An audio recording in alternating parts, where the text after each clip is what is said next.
Okay. Now this is some stuff that I got today. Don't mind this stuff on the left here. That's for a camera job that I'm going to be doing, a side job.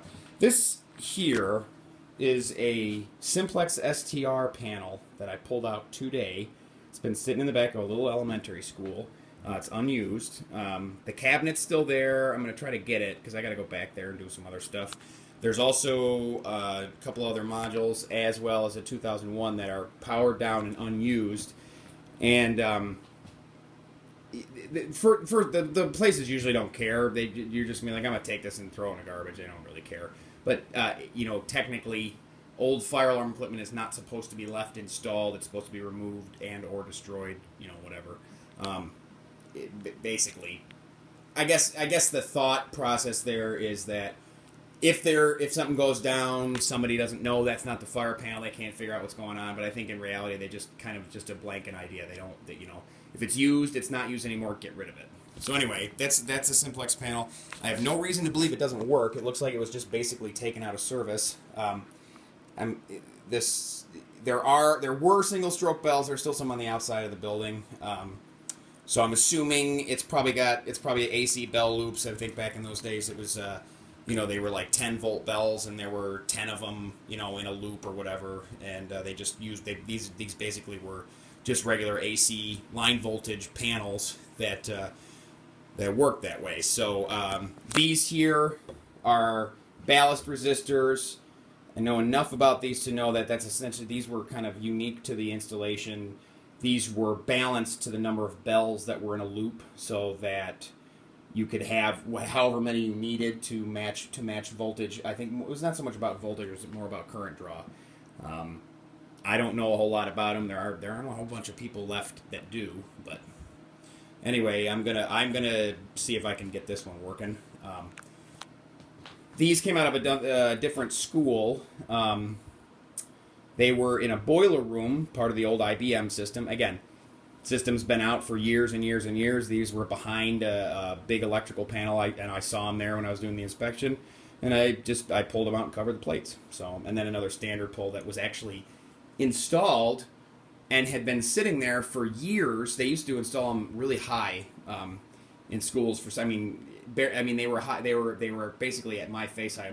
I'm just shy of 6 feet tall, and that's where they were, and this thing's been sitting there forever, and I just pulled it out, put a blank on it, and because it really shouldn't be there. In that case, it really shouldn't be there, because if you pull it, nothing's going to happen.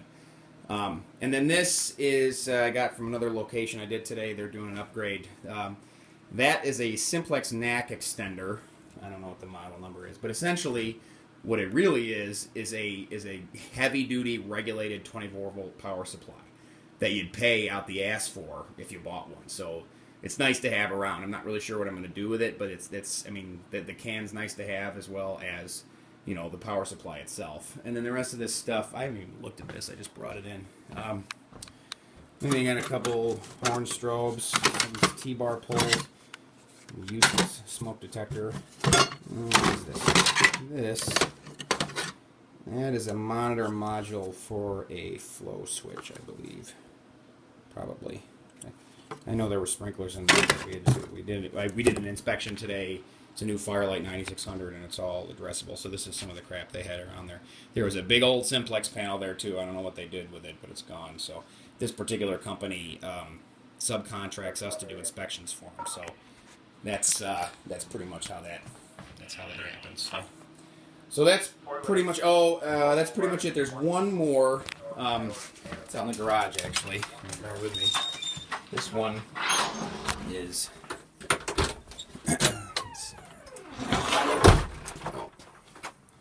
Yeah, that's the temperature right now. It's serious. Worst winter I ever remember. Right here. That's a standard. That's a standard panel. I actually bought that on eBay years ago and never did it. I forgot about it.